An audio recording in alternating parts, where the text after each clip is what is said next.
Hi and welcome to this tutorial on the Mitsubishi GXWorks2 software. I need to first put in a disclaimer that I'm by no means an expert, but I've spent some time recently perfecting my abilities to use the software, and if I can reduce the struggle for you in the initial learning curve of using the software, I'd like to do that. So here with GXWorks2, we're going to start off by creating a new project. Obviously, we have the ability to change which series of PLC we're using, as well as the actual model. I'm going to be working with the FX3G. For now, we're just going to let it add a simple project since we're just learning the software, and ladder logic, although a structured text and function block program is very possible. So I'm going to close out my previous project there. And here's our brand new program. We're going to start off by going into the PLC parameters just to configure any possible serial or Ethernet communication settings that we might need to. So here we can find under parameter and PLC parameter some of the settings to do that. We can adjust our comment and file registry capacity.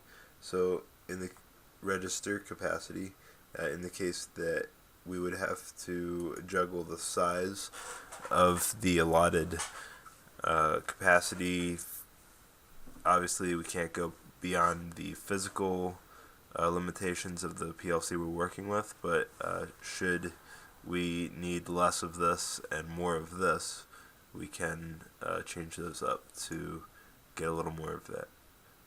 We can obviously name our PLC, set up for a few dedicated use things that I'm not going to go into at this point. Channel 1 and Channel 2 are communication options here. So to change channel 1 settings, we need to enable it here. And of course we have our standard baud rate, stop bit, parity, length, and what protocol we're using, RS-45, 232, etc. Our station node ID. And to edit channel 2, we're not enabling or disabling with this drop down box. It's merely a display of, or an indication, selection of which channel you're working on currently. So let's say I have channel 1 selected for RS-232, and I try to go to Ethernet and select channel 1. That's fine. Channel 2 is fine. However, if channel 2 is selected at the same time channel 1 is selected in Ethernet, it's going to throw a little error that says that you have an overlapping channel selection. So the Ethernet channel 1 and 2 are not any different than the serial channel 1 and 2. So keep that in mind. Check your documentation on which channel is which. IP address is 192.168.1.250 by default on a lot of the Mitsubishi PLCs that I've seen so far. That's obviously settable here, and you can add a subnet mask pattern and a default routing IP address if necessary.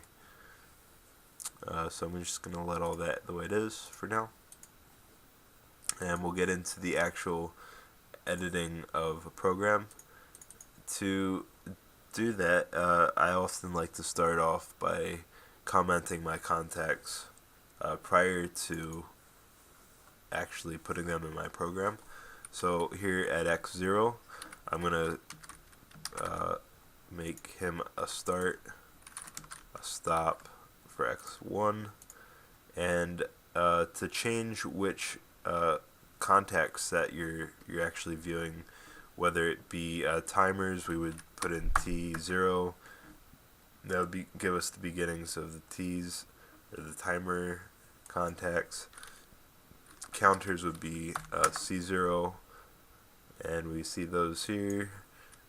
Internal contacts, and I'll go over some of these more in the next video, what they all mean, but M0 would be beginning there. So I want to go to Y0, and we're going to make Y0 run.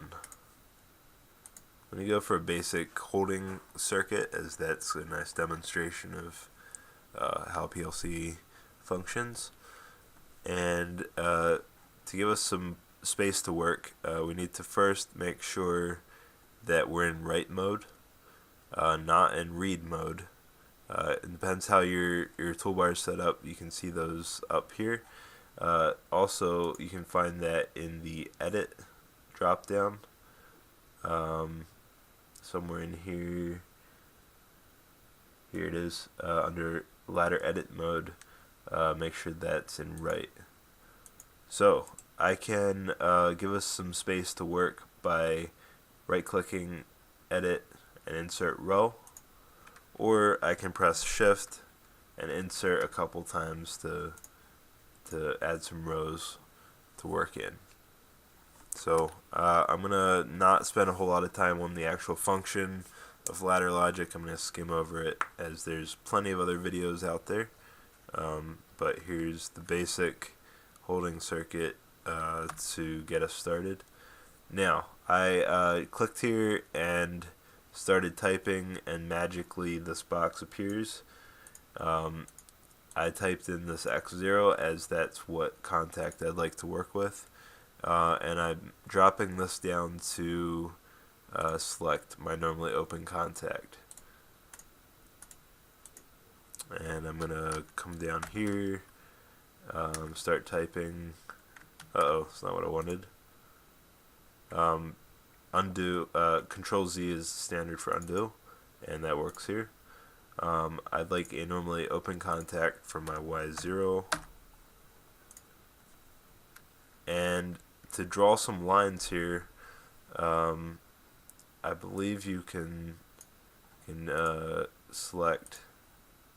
Nope. Okay, never mind. My standard for adding a line is Control and arrow key, and we could play a snake here if we'd like. We don't like, though. So to undo that, I'm basically going to follow that same path with Control and follow that with the arrow key to delete. That works. And let's see. I would like to continue here. If I select that and I start typing Y0, that's going to give me my output. Likewise, I'm going to undo that here. If I start typing out, is that we want an output here. So our output that I'd like to put in there is Y0. That's our run. And I guess I should also say that to get the view for the comments that I placed already in the global comments list, we can select this here device comment view. So let's see, to finish out my holding circuit, I need a normally closed contact. Now, to do a normally closed contact versus these normally open, if I just start typing an X1, that's going to give me a normally open contact by default. That's not what I want. I want a normally closed contact, so I'll press F6, or I can select it from up here on the toolbar also. So let's see, I want an X1, gives me a normally closed contact, and to finish off, Control and up arrow to finish off my holding contact. If you want to force a normally open contact, F5 will do that for you. It'll fill in that little contact select box there. Alright, so that's my holding circuit. Um, I want to now compile build this program. Click on compile and build, or I can hit F4. Some of these shortcuts will shave a lot of time off of your process pretty quickly, so it's worth learning. So now that I built that, one thing that I really like about the Mitsubishi software is we have a built-in simulator, and we can run this program just like if it was on PLC by clicking this little blue icon here on the toolbar. Alright, so it simulated the fact that it was running the upload process on the PLC, and it's complete now, so we're going to close that. And here at the bottom is my simulated PLC. We're showing we have power, we're in run mode, and we have no errors, so this is a good start. By default here it's going to come up with the contacts lit that are true. If that does not happen, like in this case here, we would come up to right beside the right to PLC button on the toolbar, and we're going to select start monitoring. If we select this button versus this one over here, it's just going to do all of the windows, all of the so there's some watch stuff going on here. It's going to basically enable monitoring everywhere instead of just this window. So in run mode, there's a few cool features that I'd like to go over. If we right click on a contact and we select debug and modify value, we're capable of toggling this contact as long as there isn't anything else in the program that's taking control otherwise. So we have X0 selected here, and we can put whatever we want in there, but since I pre-selected that contact, that's what's there. We're going to turn that on, and we're showing that turns Y0 on as it should. Turn that off, good to go. And it gives you a little kind of history down here in the bottom.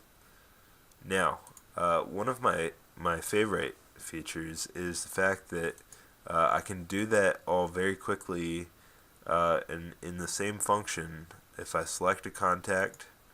So I'd like to pop this guy off again by turning X0 on, and I can do that by pressing and holding shift and pressing enter momentarily. So that turns X1 on, and that's going to give X00 no power, and it's going to turn him off. I'm going to pop X1 off again by hitting shift and enter, and we're back to our normal state. So I can turn the holding circuit on and pop it off, just like that. One more feature in the run mode here, as we're monitoring, we can go to the dev with the little eye, click watch, and I can create a list of contacts and really pretty much anything. If it's a contact, if it's a timer, an integer, or anything really in the program that we want to watch, we can just type in here, and notice there's nothing showing. But if we select, alright, so we came back into monitor mode, and that does the same thing. Or if that's not working, you'll see that the start watch is, you can pop that on there. So I'll just simulate this again, turn that on. Of course it didn't hold because X1 was still on. So start,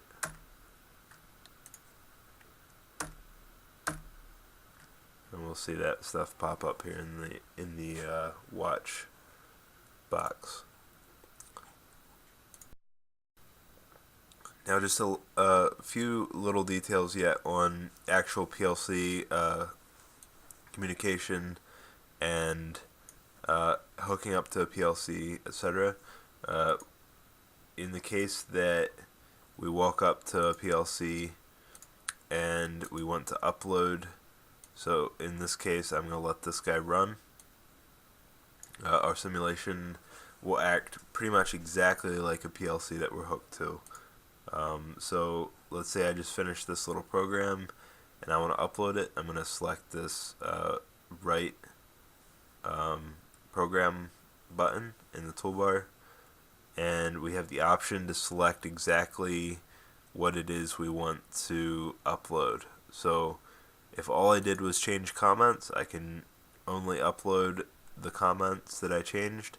If I changed some bit values in my device memory, I can upload just the device memory, and same with parameters or the actual ladder logic program itself. Frequently, what will happen is if you're working especially on a running machine and you change the program, all you want to do is upload and change the program, letting the device memory disabled so that any settings that you have stored don't get wiped out by your program's held values. So I'm going to simulate this here just like if I would have made a change and we're uploading to my little test simulator. So I selected my program. I guess also I should mention if you select verify over here, we can select if we'd select our main program, we can verify the PLC's stored program against what I have open in this window. So going to execute the write function. Yes, we want to stop the PLC and upload the program. Yep, bring it back from stop into run mode, and we're good to go. So I basically just re-uploaded the program, although it was already there from our previous upload, and we didn't change anything. So there's that. And of course, in the case that we wanted to read the program from the PLC, pull that down. That's right beside the right program PLC button there. So here in the connection destination button at the bottom left, we can select and change how we connect to a PLC. My favorite method is either through Ethernet or through a standard mini USB connection. So I'm going to stop that and close my simulation by just hitting that same button we used to start it. Let's take a look at this transfer setup connection screen. So we can set up as many connection types as we'd like, and actually I'm going to do that here. I'm going to, up here at the top left of that navigation window, under connection destination, I'm going to create a new connection type, and call it tutorial just so I don't get it confused with anything else. Pop that open, and we have the option to obviously there's going to be some standard things out there like serial USB. This would be, we would select USB in the case that we'd have a USB cable going straight from a laptop into a PLC with a mini USB port. Some of them do not have that, but this is basically all you have to do to use that. So it's kind of why it's nice. You don't have to deal with IP settings. you override all of that fun nuisance stuff that can come up in connecting to a PLC. We can also use RS-232. We'd have to go through the process figuring out what our baud rate is and what COM port we're using on the PLC. That is possible. The other standard option is using Ethernet, and of course as soon as I try that, it needs to think and locks up my computer. Okay, maybe not. So it was just unhappy. Let's see. Okay, so I selected Ethernet port there, and there is the ability to go through a Mitsubishi screen. I've also done that. We would select, that can be done by using a micro USB cable as well. So computer, micro USB cable, mini USB cable. Here, we would set up the USB.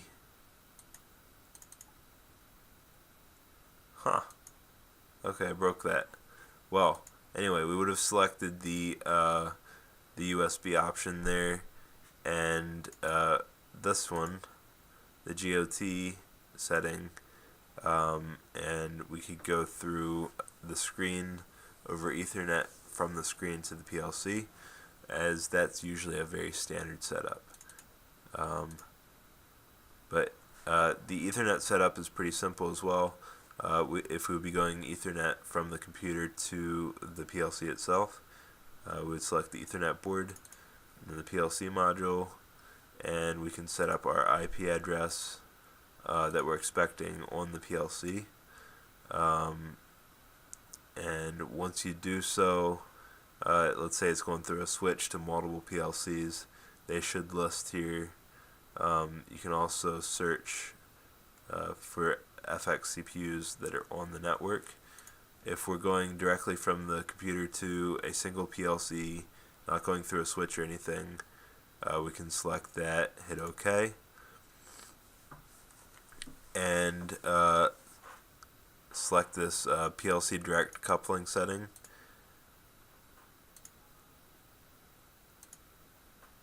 Okay, so that basically it simplifies things greatly doing a direct connection, because the computer basically doesn't need to sort through any other PLC IP addresses on the network. It does kind of a direct connection process. With any luck, also you need to have the no specification selection here frequently. I don't know of any circumstances where any of these other two settings would be needed here, but give no specification a try and see how that works. With any luck, you'll end up connection testing. Of course, I don't have anything hooked up, so I'm getting an error, but a connection test should show a successful connection dialog box, in which case you got gold, and you can go ahead, hit OK. With that selected, you can hit upload, and it'll go through the process of uploading your project. You can hit start monitoring, and that'll give you your monitor data, etc. So I hope this gives you a good overview of how the Mitsubishi GXWorks2 software works. It's got a little more long-winded than what I would have liked, but that's what it turned out being. So thank you for your attention. Thank you for taking a look, and if you like this and want more information and want more of these tutorials, give this video a like and throw some comments in if you'd like to give me some feedback, and keep an eye out to see if anything else pops up. I'd like to do at least one more GXWorks2 video and possibly some follow-up stuff, maybe in GXWorks2, maybe some motion, uh, ladder logic, and that kind of thing. So thanks for your attention.